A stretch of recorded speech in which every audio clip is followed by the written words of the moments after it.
विश्वं दर्पणदृश्यमाननगरी तुल्यं निजान्तर्गतं पश्यन्नात्मनि मायया बहिरिवोद्भूतं यथा निद्रया यस्साक्षात् कुरुते प्रबोधसमये स्वात्मानमेवाद्वयम् तस्मै श्रीगुरुमूर्तये नमः। इदं श्रीदक्षिणामूर्तये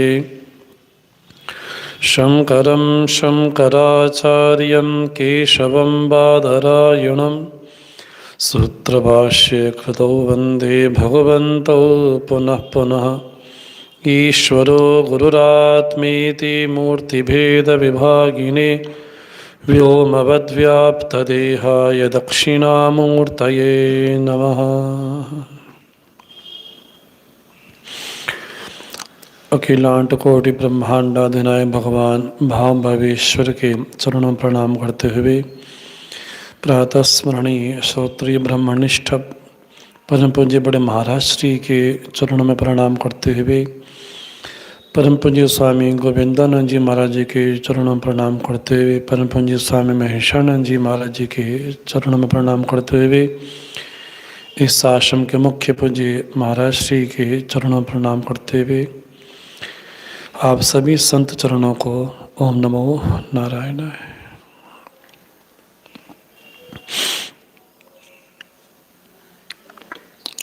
भगवान भाष्यकार आदि गुरु शंकराचार्य जी इस भजगोविंदम नामक ग्रंथ के माध्यम से समस्त साधकों को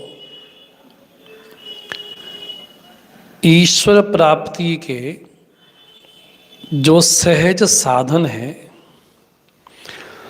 उन साधनों का यहाँ पर विशेष वर्णन करते हैं। ऐसा हम सुनते हैं समाज में कि आप किसी भी तरीके से किसी भी मार्ग से आप पहुँचो तो पहुँचना वहीं पर ही है।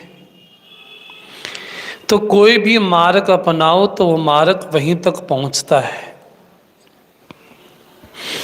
समाज में उदाहरण दिया जाता है, अगर आपको किसी देश में जाना है, बम्बई जाना है, तो बाई एयर भी जा सकते हो, बाई ट्रेन भी जा सकते हो, बस से भी जा सकते हो, और कोई साधन ना हो तो पैदल भी जा सकते हो, तो पहुंचना वहीं पर ही है। इसलिए ईश्वर की प्राप्ति के अनेक मार्ग हैं, तो किसी भी मार्ग से आप जा सकते हैं, तो पहुंचना भी पर है, तो डेस्टिनी हमारी वही है। सुनने में वाक्य जितना प्रिय लगता है, थोड़ा इसमें हल्का सा सिद्धांतिक भेद भी आता है।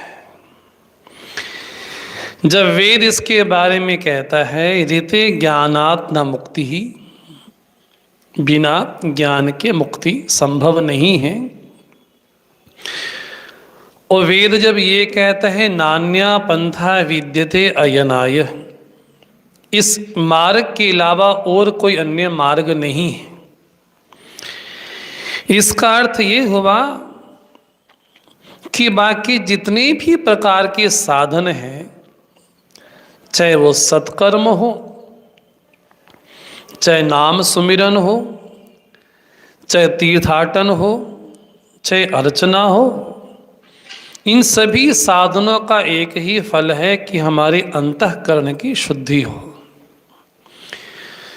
इसी अंतःकरण की शुद्धि के लिए ही समस्त सत्कर्मों को कहा गया कि निश्चल भाव से, निष्काम भाव से जब कर्म किए जाते हैं, तो ईश्वर अर्पण बुद्धि से जब कर्म किए जाते हैं, ईश्वर बुद्धि रख के जब कर्म किए जाते हैं, जिससे हमारा चित्त निर्मल भी होता है और पवित्र भी होता है। तो इसी संदर्भ में भगवान भजगोविंदम नामक ग्रंथ के 20वें श्लोक के माध्यम से वेद के जो 3 साधन हैं उन 3 साधनों का यहाँ पर विशेष वर्णन करते हैं। श्लोक कल थोड़ी हमने इस पे चर्चा की थी।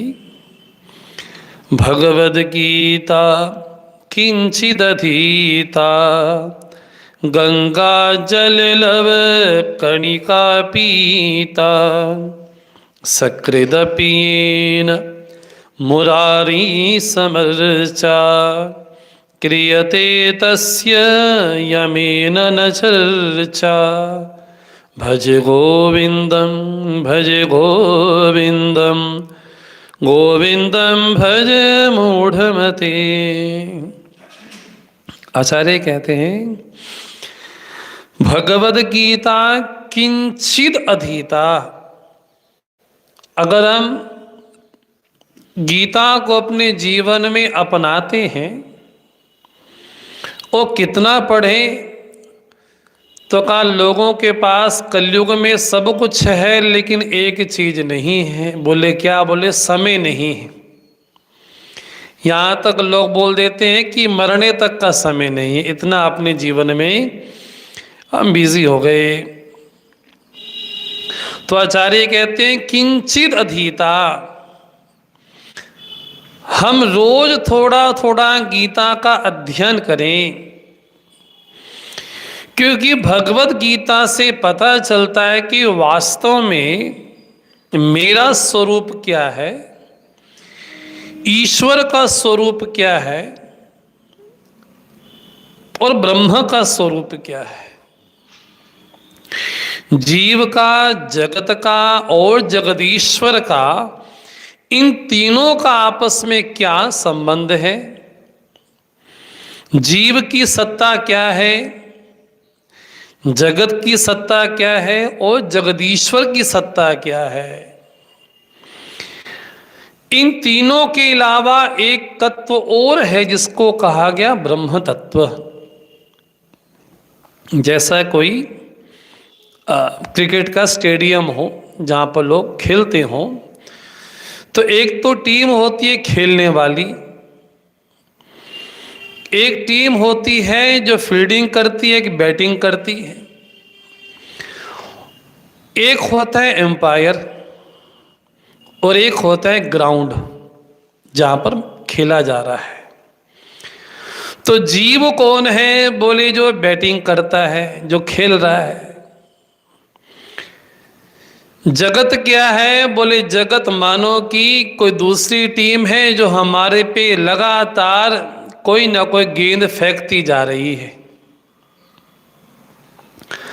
अब हमारे पास चॉइस नहीं है कि हम नहीं खेले, हमको खेलना पड़ेगा। लेकिन दोनों में एक चीज और भी है, उसका नाम कहा गया कि वो अंपायर भी है। कोई आउट हो गया, कोई नॉट आउट हो गया, कोई 6 हो गया, तो उसको डिसीजन लेना पड़ता है। ये आज के संदर्भ में हम बोलना चाह रहे हैं कि आज के संदर्भ में इसको कैसे समझा जाए। तो जीव मानो कि हमेशा लगातार खेलता है और जगत हमारे ऊपर दुनिया भर की परिस्थितियों की बॉल को फेंकता है। वो प्रतिकूल परिस्थिति को भी फेंकता है और अनुकूल परिस्थिति को भी फेंकता है। हमें खेलना ही पड़ता है अवश्य होकर के। लेकिन दोनों में निर्णायक कौन है? दोनों में निर्णायक एम्पायर है। एक तो जीव हुआ जो खेल रहा है, एक जगत हुआ जो बॉल फेंकता है, और एक एम्पायर हुआ जो जगदीश्वर है। लेकिन तीनों ना रहे तब भी ग्राउंड तो रहेगा। तो ग्राउंड को कहा गया, मैदान को कहा गया ब्रह्म सत्ता। वो ब्रह्म सत्ता तब भी थी जब टीम खेलती है, वो ग्राउंड तब भी है, उसकी सत्ता तब भी है जब टीम खेलती है, उसकी सत्ता तब भी है जब वहां पर कोई भी नहीं होता। बोले एक तो ब्रह्म तत्व है, एक ईश्वर तत्व है, एक जगत है और एक जीव है। वेदांत कभी नहीं कहता कि जीव ईश्वर में अभेद है। जीव को कहा गया कि वो अल्पज्ञ है और ईश्वर को कहा गया कि वो सर्वज्ञ है। तो वही ब्रह्म तत्व जब माया की उपाधि ग्रहण कर लेता है तो उसको ईश्वर संज्ञा दी जाती है, और वही ब्रह्म तत्व जब अज्ञान से भर जाता है, अज्ञान की उपाधि से, अविद्या की उपाधि से, उसी ब्रह्म तत्व को जीव कहा गया। तो इस श्लोक के माध्यम से आचार्य हमें 3 प्रकार के साधन बतलाते हैं। पहला साधन है भगवद गीता किंचित अधीता। तो पहला साधन हमें बतलाया ज्ञान का। इस श्लोक के माध्यम से आचार्य ज्ञान की चर्चा करते हैं। भगवान सगुण है कि निर्गुण है, भगवान सोपाधिक कब होते और निरुपाधिक कब होते हैं। जब भगवान ये कहते हैं समस्त कर्म मुझे अर्पण कर दो, सर्व कर्म फल त्यागम, समस्त कर्म मुझे अर्पण कर दो, भगवान जब सारे फल आपको अर्पण कर लेंगे तो मुझे मिलेगा क्या। ये तो वही बात हो गई कि हमने महीना भर नौकरी की, जब तनख्वाह मिली, सैलरी मिली, तो हमने क्या बोला कि फल का त्याग कर दो। बोले फल का त्याग करना मतलब ये कि जो प्राप्त हो जाए उसको सहज स्वीकार करना। वाणी में कहा गया तेरा भाणा मीठा लागे, कि प्रभु आपने जो हमको दिया है, जैसा भी हमें दिया है, वो आपका प्रसाद समझ करके हम स्वीकार करते हैं। भगवान एक ही गीता में जब ये कहते हैं पत्रम पुष्पम फलम तोयम यो में भक्त्या प्रयच्छति तदहम भक्ति उपरहितम अश्नामि प्रयतात्मनः, जो श्रद्धा भक्ति पूर्वक मुझे पत्र चढ़ाता है, भगवान ने पत्राणी नहीं बोला, केवल एक पत्र बोला। भगवान ने पुष्पाणी नहीं बोला, केवल पुष्प बोला। तो एक ही पुष्प अर्पण करें, एक ही पत्र अर्पण करें, जल अर्पण करें, तो भगवान कहते हैं उसको मैं ग्रहण करता हूं, उसको मैं खाता हूं। और उसी साधक के लिए आश्वासन भगवान देते हैं कि जो अनन्य भाव से मेरा चिंतन करता है उसका योग और क्षेम मैं स्वयं वहन करता हूं, उसको भविष्य के बारे में चिंता नहीं होनी चाहिए। वहीं भगवान गीता में ये भी कहते हैं न कर्तृत्वम न कर्माणि लोकस्य सृजति प्रभु। ये जो कर्ता भाव ही मेरा नहीं है, सब अपने कर्मों के कारण ही संसार में आते हैं और चले जाते हैं, मेरा इससे मतलब नहीं है। नादत्ते कस्यचित् पापम न चैव सुकृतं विभुः, मैं किसी का पाप पुण्य ग्रहण नहीं करता। तो एक ही गीता में भगवान जब 2 बातें कह देते हैं तो जब समझना पड़ता है कि भगवान कौन सी उपाधि पे बैठ करके कौन सी बात कह रहे हैं।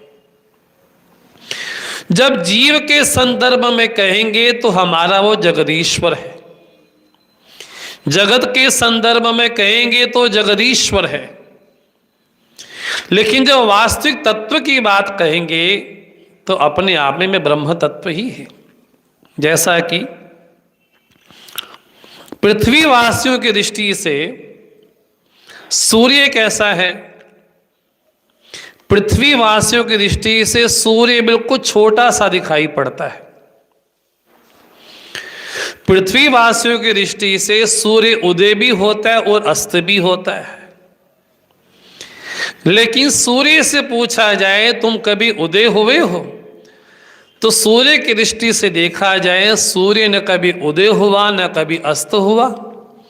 यहाँ पर दिन होता है तो किसी देश में रात्रि होती है। मानो यहाँ पर रात है तो अमेरिका में दिन है, वहाँ दिन है तो यहाँ पर रात है। तो पृथ्वी वासियों की दृष्टि से सूर्य उदय भी होता है और अस्त भी होता है। लेकिन सूर्य की दृष्टि से देखा जाए सूर्य न कभी उदय हुआ न कभी अस्त हुआ और ना ही छोटा है, विशाल है। लेकिन पृथ्वी की उपाधि से छोटा दिखाई पड़ता है। इसी तरह से जब गीता का अवलोकन किया जाता है, जब गीता को पढ़ा जाता है, तो वास्तव में समझ आता है कि गीता का जो शिष्य है वो समस्त जीव समुदाय है। तो जिस तरह से अर्जुन के सामने विकट परिस्थिति है, उसी तरह से हम सभी लोगों के सामने विकट परिस्थिति है कि इस जहान में, इस जगत में खेला जाए कि भागा जाए। हम तो भागने की कोशिश करते हैं कि यहाँ से भाग जाना ही अच्छा है, लेकिन भगवान कहते हैं कि कर्म किए हैं तो फल तो भोगना ही है।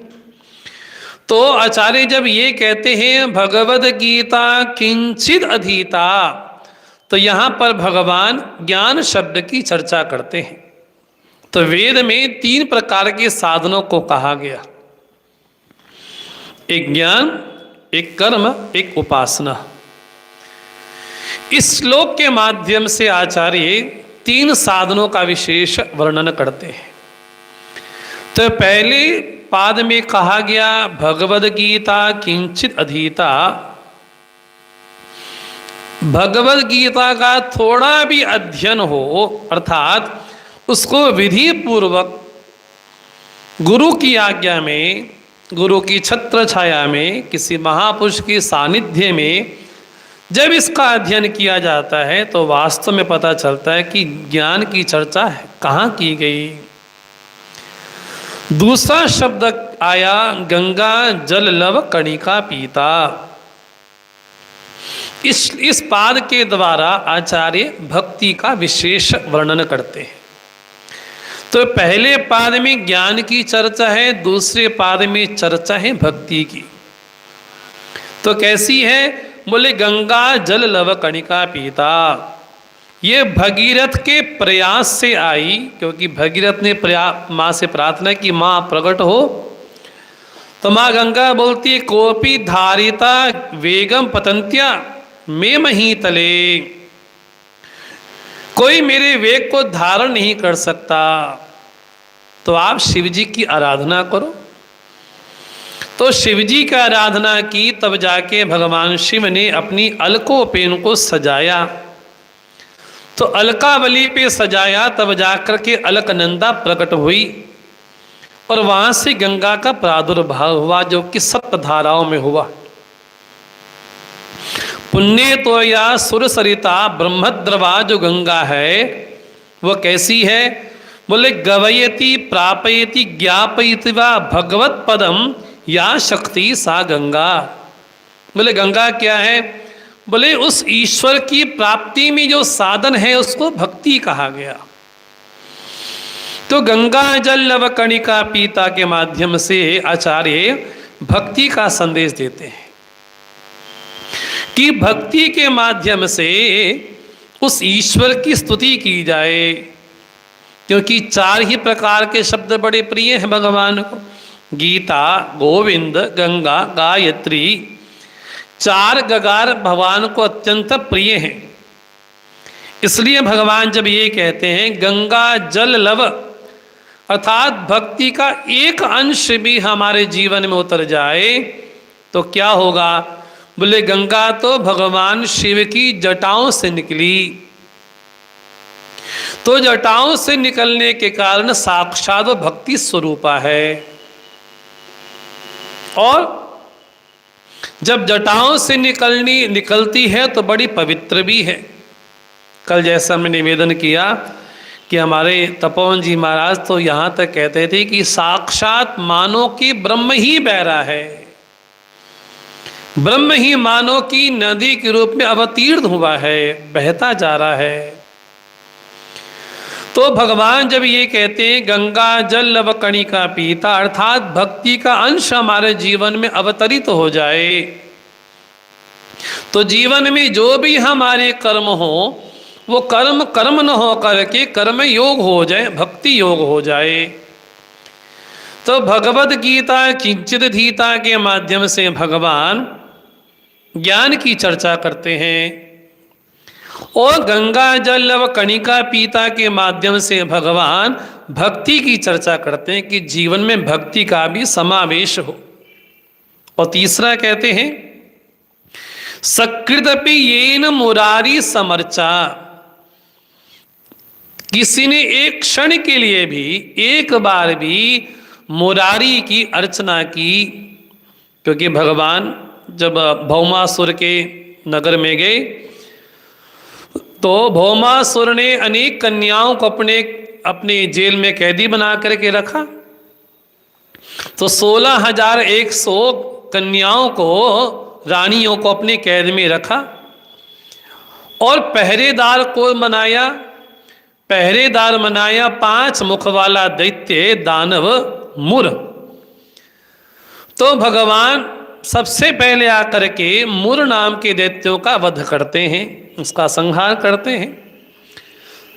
तो मुर नाम के दैत्यों को मारने के कारण भगवान का नाम पड़ा मुरारी।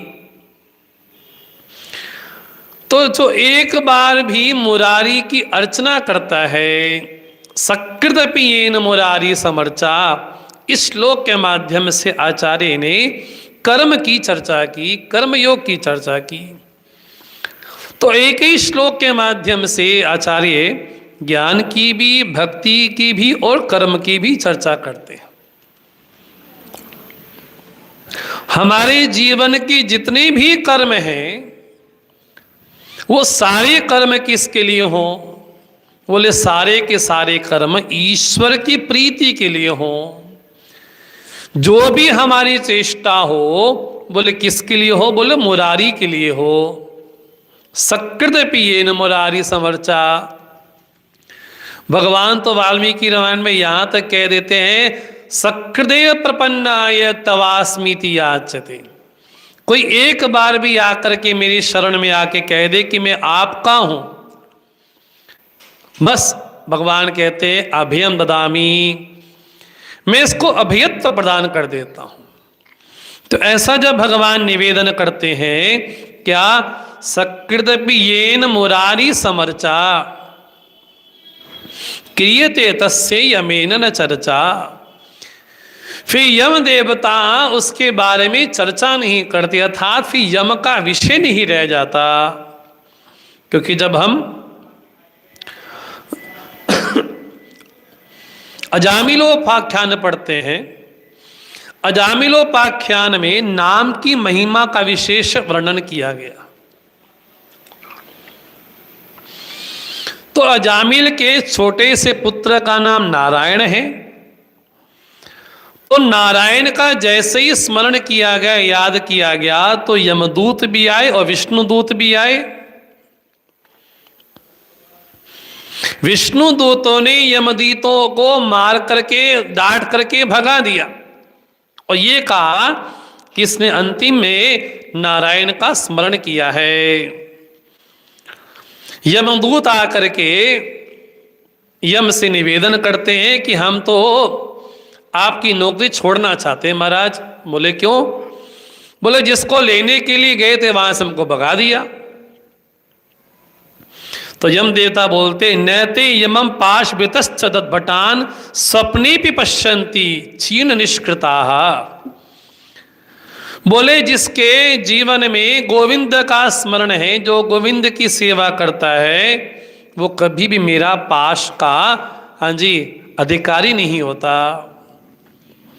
तो इस श्लोक के माध्यम से आचार्य ज्ञान की, भक्ति की और कर्म की, इन तीनों साधनों का विशेष उल्लेख करते हैं। भगवद गीता किंचित धीता, अर्थात जीवन में ज्ञान रूपी साधन को अपनाओ। गंगा जल लवकणिका पीता, अर्थात जीवन में भक्ति को अपनाओ, क्योंकि ये वही गंगा है जो ब्रह्मा विष्णु महेश से जुड़ी है। ये वही गंगा है जो भगवान वामन के चरणारविंदों का प्रक्षालन करके उनके चरणों को ब्रह्मा जी ने कमंडल में रखा और भगवान शिव ने धारण किया। तो जब भी हमारे हिंदू समाज में तो विशेष रूप से कहें, जब भी किसी व्यक्ति का मानो कि देहावसान होने वाला होता है, उसके मुख में गंगा जल रखा जाता है और तुलसी दल रखा जाता है। तो ये कहा करके कि भगवान का चरणोदक है। तो इसके माध्यम से भक्ति की महिमा का वर्णन किया और मुरारी समर्चा के माध्यम से भगवान की जो कर्म योग रूपी साधना है उसका विशेष वर्णन करते हैं।